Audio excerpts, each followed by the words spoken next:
Monday, June 19th will be Henry Davis Day. What is the impact of Henry Davis's call up to the Pittsburgh Pirates, and how do the Pittsburgh Pirates right the ship after a 6-game losing streak against the NL Central? And we'll also preview the 3-game series against the Chicago Cubs at PNC Park starting tonight. My name is Ethan Smith, your host of the Locked On Pirates podcast, and let's get into it. You are Locked On Pirates, your daily Pittsburgh Pirates podcast. Part of the Locked On Podcast Network, your team every day.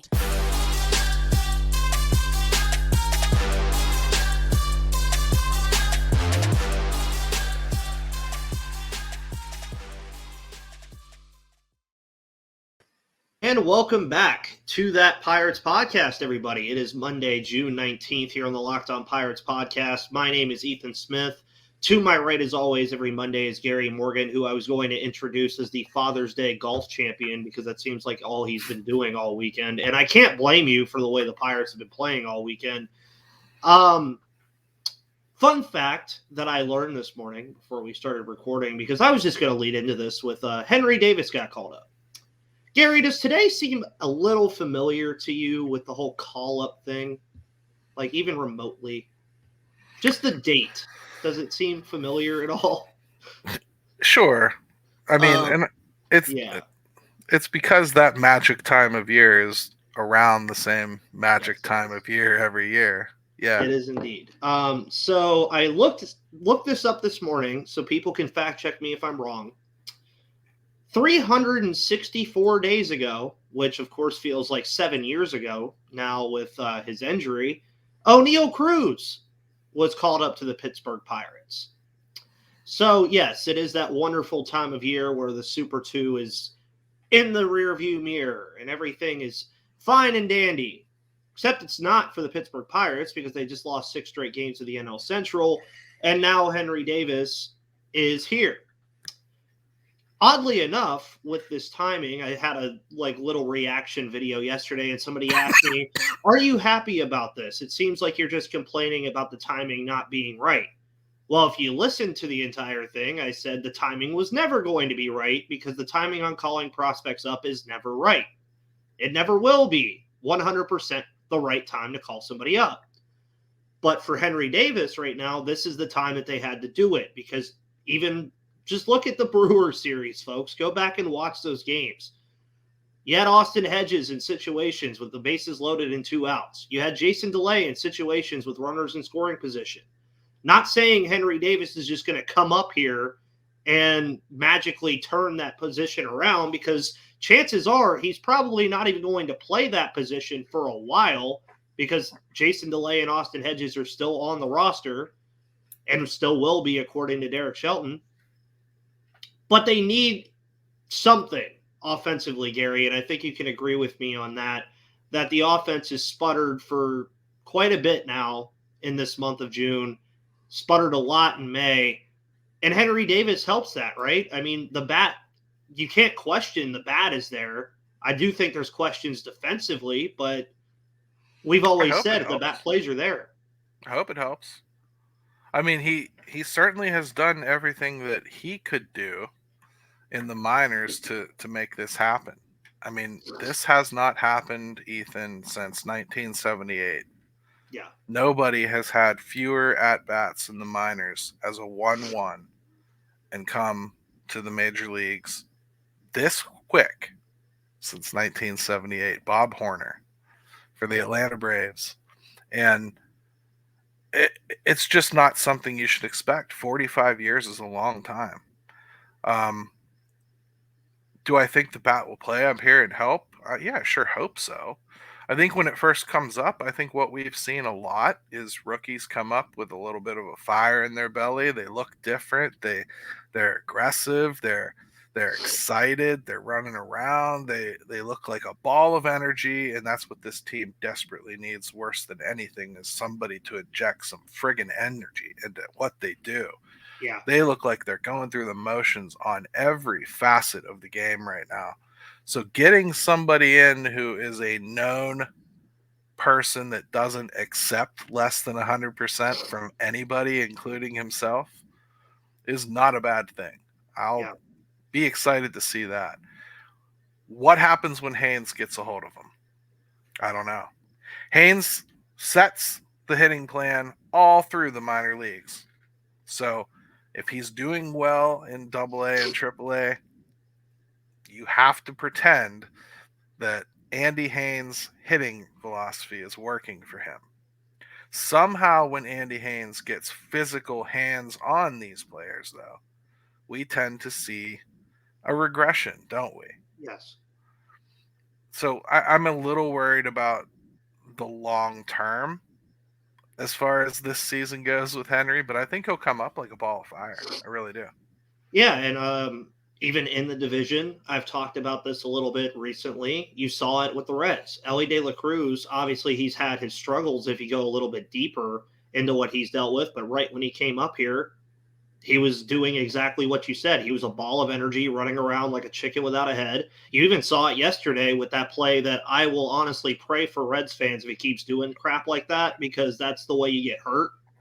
And nobody said that, but I'm here to say that sliding into first base on a ground ball to first base with a beautiful play and sliding your hand right into the bag is an easy way to get hurt, pal. Please don't do it again, because you're a phenomenal player, and I'm going to love to hate seeing you on the other side of the diamond for about the next decade. But I was like, I love the play. I love the energy. Just don't want to see it. I mean, we saw, I think O'Neal Cruz and Bly Madris came up last year, and that first game, my God, it looked it looked like everything had changed. Everything. Yep. You were looking at the lineup and thinking you could almost put all their names on a dartboard and throw darts, pick the lineup, and everything was going to be fine just because O'Neal Cruz was awesome, and hey, Bly Madris was killing it too. Yeah. Who knows, man? I think like initially we're going to get a little bit of an infusion of youth and energy that they need really badly, and I think the kid can flat out hit. I think he could fall out of bed and hit. So, what happens with the long-term Haynes effect? Does he mess him up? Does he set him back? Does he come up here and they suddenly start telling him he needs to be more patient? Is he not seeing enough pitches, even though he's hitting the ball? There's so many different things that could happen here. I'm anxious to see it. This all has to play out. It's going to be fun, man. You love this time of year when things like this start happening. And I mean, I will even go out and say, and I didn't say this in my reaction yesterday, I was pretty shocked that he was the pick between the two guys. I really was. And it was kind of hilarious to see Endy kind of react to it. He wasn't reacting to it directly, but I mean, his game yesterday in Indy, I think he hit a ball like 105 miles per hour off the bat. It's like almost as soon as it got announced. And even yesterday, there was a feeling that you could get from it just because of how like the Indianapolis Indians Twitter was talking about him and all. There was a lot of stuff to talk about there about how he got called up. But I agree as well. I think I saw a tweet that you had this morning that there's going to be 3 narratives that are going to come out after this game today. Go find that tweet because it's very true. I think it's going to happen. But me being a betting guy, I would say I think he does get a base hit in his first at bat, just because, as we said before this 9-game stretch, there's no reason to be scared of the Cubs and the Brewers, but you got to play good baseball against them to not be scared against these teams. Sure. But I do trust Henry Davis with that ball of energy to go in against, who do they even face tonight? We'll get into that in the third segment. But I don't even know who they face tonight. I think beyond Henry, the most interesting thing that comes out of this is our thoughts on how Ben Cherington might potentially handle draft picks. Yeah. Because this was very early. Very early. And I mean league-wide. That 1978 number, that wasn't like some Pittsburgh Pirates thing. That's the major leagues. So this is very rare air here that we're seeing. A very accelerated path to the majors. But that has to make you think when you're watching like Termar Johnson rip it up in low A. Well, he might not hang out there very long. He might get moved up pretty quick. If they draft Cruz, he might kind of fly. They might let him fly. So I think it's changed a few things, at least as far as the projection game goes. Like, as far as like, hey, if everybody kills it, we can see them by blah blah blah. But you got to really keep in mind, Henry really killed it. Yeah. I mean, batted 284 over his minor league career, I believe, or 276, something like that. But I mean, you can just look at the numbers on Baseball Reference or MILB.com, and it does not take a genius to figure out that he was just ripping it up at every single level. And I mean, hey, I think he's going to do fine. I think he's going to help this team right now because they need it. And that's what we're about to get into is how do the Pirates right the ship. But before we do that, make sure you go to ebaymotors.com because they have the right parts, the right fit, and the right prices with eBay Guaranteed Fit. Only available to U.S. customers, though, because for a championship team, it's all about making sure every player is a perfect fit. It's the same when it comes to your vehicle. Every part needs to fit just right. So the next time you need parts and accessories, head to eBay Motors with eBay Guaranteed Fit. You can be sure every part you need fits right the first time around. And with over 122 million parts to choose from, you'll be back in the game in no time. So get the right parts, the right fit, and the right prices on ebaymotors.com. Let's ride. eBay Guaranteed Fit only available to U.S. customers. Eligible items only. Exclusions apply. So it felt like yesterday that we get the Henry Davis call-up news in the middle of the game. Pirates are up 2-0. Seems like, okay, cool. We'll get to celebrate it with a win, go back home with a win, be 1-5. Nope.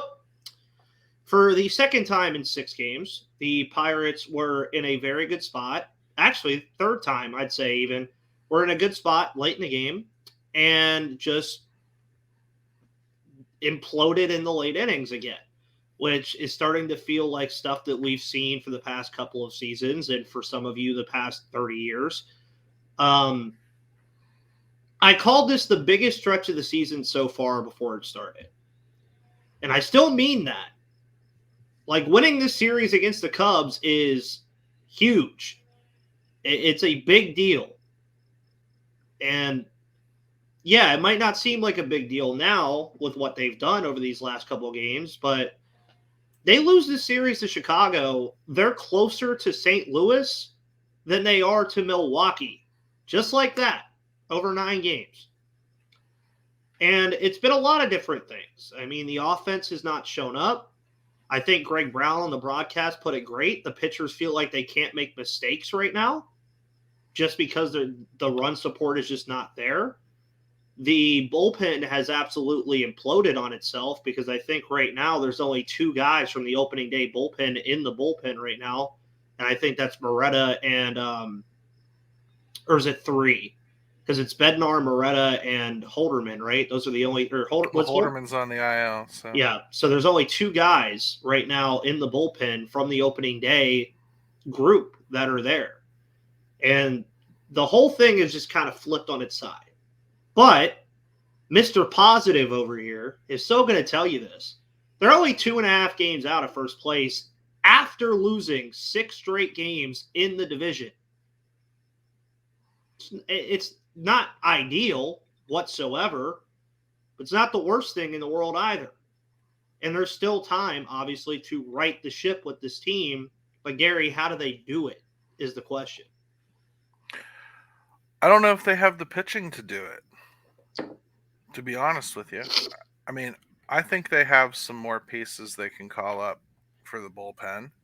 But the reality is they need to just kind of like let the bullpen settle a little bit more. Like, Carmen Majinski looks like he's going to be a nice addition to that bullpen, and he's done well.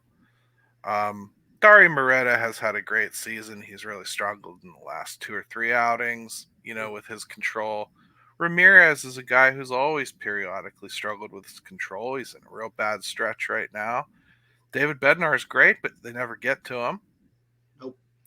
And, just lost one of our better lefties with Hernandez going down. So, you're looking at Perdomo taking on some of those higher leverage spots, and Zastrinski, should have gone whether he was hurt or not. So, it's just a dynamic changing thing. The bullpen was our strength most of this season. They're not now. And I just think it's something that there's not much you can do about it right this second besides call up more people that you think could help. I don't see that right now. But soon you could have like a Colin Selby or whatever. Yeri De Los Santos has looked fine since getting called back up. It's just a matter of like utilizing guys in better roles. It's hard for me to get on the coaching staff when Dari Moreta fails. Yeah. Dari Moreta hasn't failed all year. So you're finally starting to see a few cracks in his armor and the walks biting him a little bit. He'll get back on track. I'm not overly concerned about the bullpen right now. To me, they're handing off leads that are too tight to expect to be protected. The end of the day, the offense is not producing enough, and that to me is the main goal. Henry Davis can help with that, but I would expect that it'll be a little bit of time before we see this team really start to fire on all cylinders again, because I think they have another call up or two they're going to need to execute. Yeah, and it's also unfortunate right now, is one of the big things that we've been talking about with the Pirates all year is the fact that they've had off days where they can kind of, regroup a little bit. Like today, last week was an off day for them before they started this stretch, but now they're in the middle of a 13-game-in-a-row stretch on a 6-game losing streak to start that stretch. So there's no real time to sit down and regroup about these things. You kind of just got to figure it out on the fly. And I mean, you even look since the Mets series, they've only scored more than 4 runs once. Yep. And it's in that game, and that was a game that I think you called the most frustrating loss of the season, when they were up 5-1 on the Chicago Cubs and then just absolutely lost all sense of reality when Roansy Contreras had that blow up that he had. But that's just unacceptable. And it's a stat that I talk about all the time on this show, that the Pirates are historically a good team this season when they score 4 or more runs. They really are. I think they're like 25-8 or something like that when they score 4 or more runs. And most teams in the major leagues are. Yeah. And again, it goes back to like a lot of people would point to the bullpen right now, as you could, because it was a strength and now it's not. But also these guys are coming into games and the offense is just giving them nothing. Yep. And they're coming in earlier than they were, and they're asked to cover more innings than they were, and they don't have the matchups they want because they don't really know a lot of these guys because they've just pulled them up. And, how do you know what Carmen Mlodzinski is best against? You don't know right now. Like there's an awful lot of trial and error that has to happen in a bullpen to like settle roles and figure out where people belong, and to know full well that you don't really have what you set out to have. Just remember, when this season started, we were supposed to have a ramp to the back of Harleen Garcia, Colin Holderman, and David Bednar. Now you have David Bednar. That's what's left from that trio that was supposed to shut down games for this team. They haven't had one of them all year. So they've done pretty damn well to get where they are. Yeah. I think, just in all sincerity, let it settle in, and the offense has got to show up to the party. Just has to. Yep. And even another stat to throw out there too, not even run centric on this stat at all, that I see all the time. And I'll just read it verbatim. If you want to get mad about that, viewers, get mad about that. I'm just going to read it how it's said. The Pirates have a 25-2 record in games when they out-hit their opponents. That doesn't even equate to runs. I mean, it does, because when you get hits, you get runs, but that stat alone does not say, when they have more like 4 runs and out-hit their opponents. They're 25-2 when they just out-hit their opponents. That's all you need, it feels like, just based off of like a statistic that likely means nothing right now with the way the offense is played, but it's something noteworthy to talk about. And with the Cubs coming back up, which we'll talk about here now, you just saw this team not even a week ago. I mean, 4 days ago. And Wrigley's a weird place. It is. That first game in Wrigley, I said it from watching it, it shouldn't have been played. The weather was garbage. It was still raining when the game started. I think Greg Brown said that was the first time he ever called a game where they started the game after a rain delay and it was still raining, which I find hilarious because he's been in Pittsburgh for a while now and I'm pretty sure it's happened before.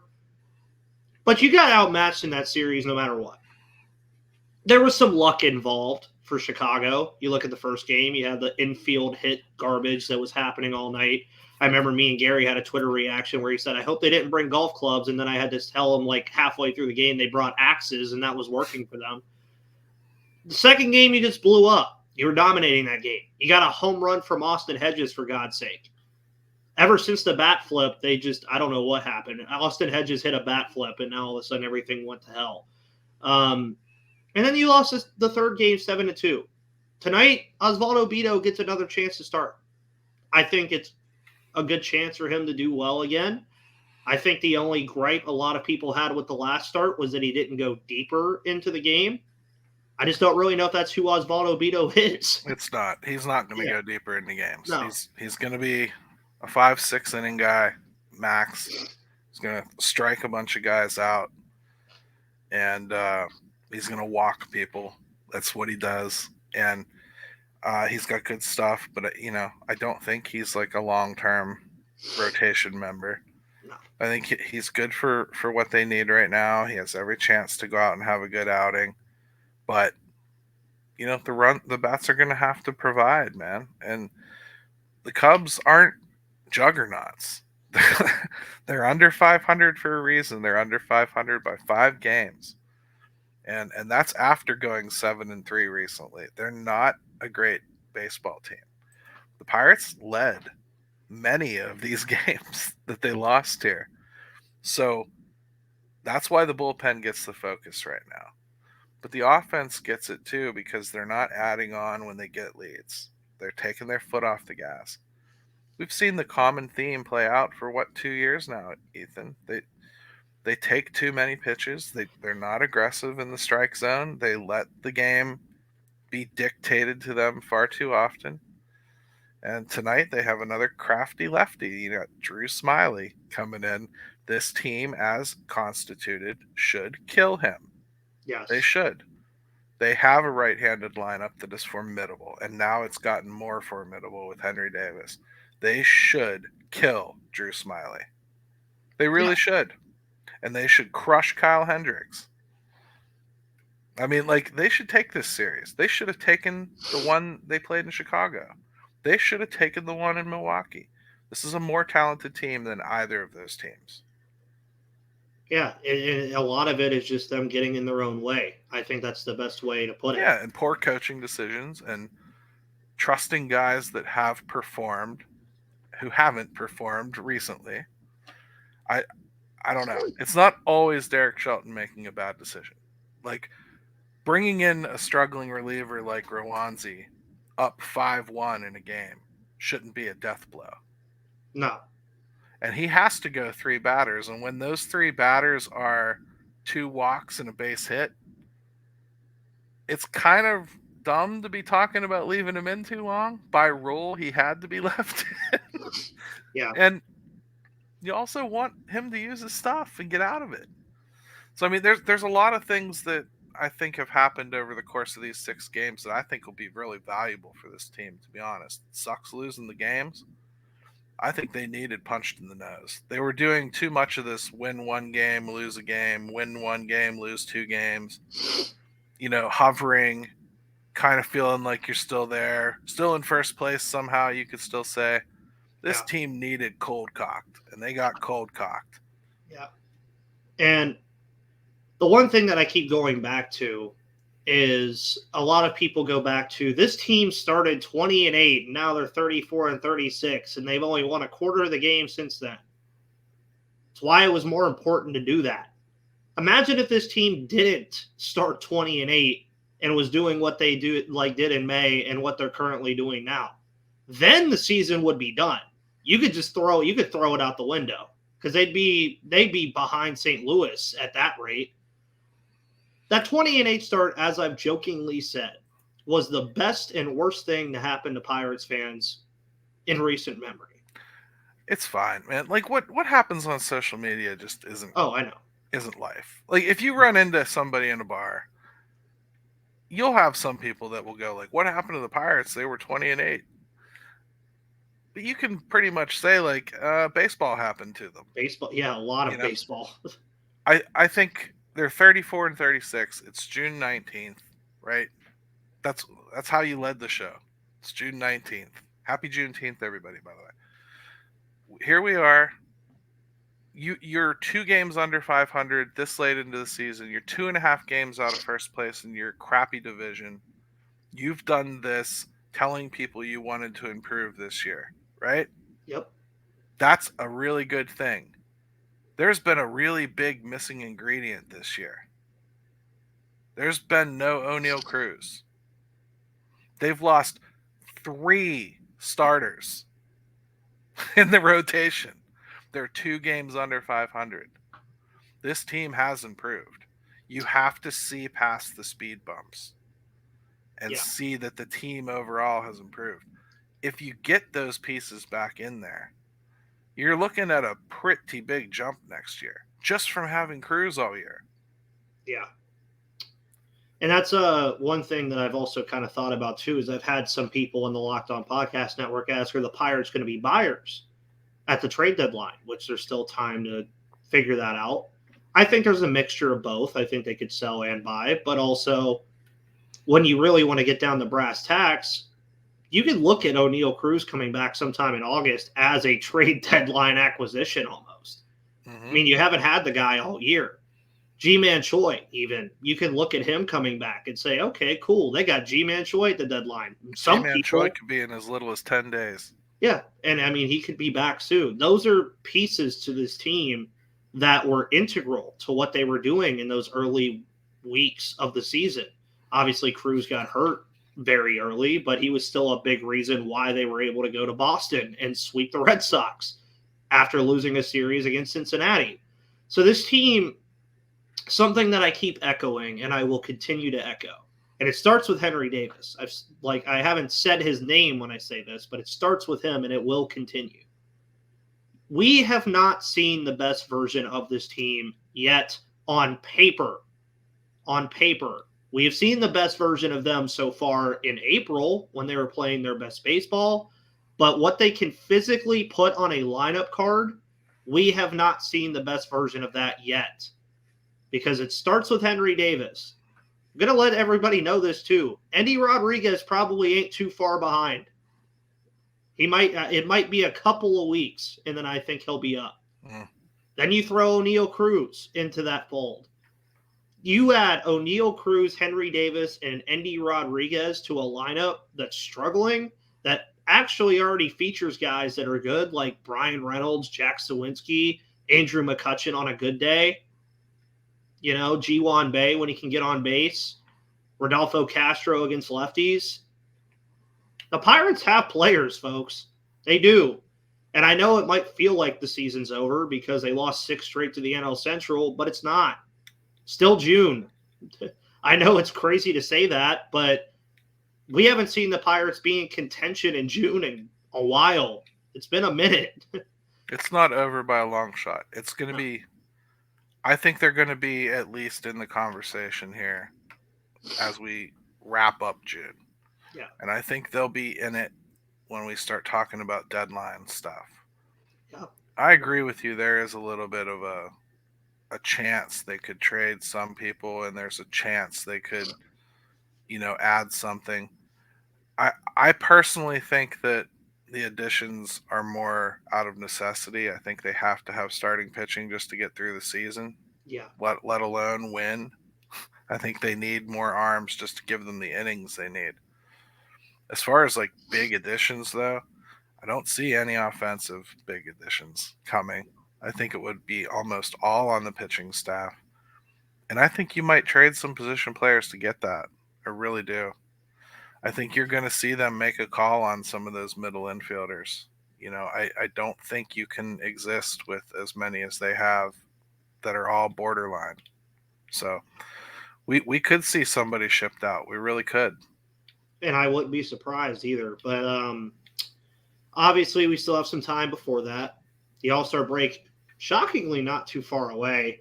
So we'll kind of ease into that a little bit after the All-Star break. Of course, we're going to have a show tomorrow with Lindsey Crosby talking about all of the fun stuff going on in the minor leagues with all this pitching that we'll probably be seeing pretty soon with the way the pitching staff looks right now. Also, the rest of the week, we'll be talking about the Cubs series. We'll be looking at the Miami Marlins series. Hopefully you have Apple TV Plus, everybody, because they're on Apple TV again on Friday. Ha, ha, ha. Anyways, Gary's stuff will obviously, he's been on this show enough to where you should know what he's doing all week. Of course, he'll have the fan forum on Thursday, 5 Thoughts at 5 today, which I imagine will be very fun. Guys, thank you so much for tuning in to the Locked On Pirates podcast here on the Locked On Podcast Network. My name is Ethan Smith. That's Gary Morgan, and I will see you, and he'll see you on the flip side.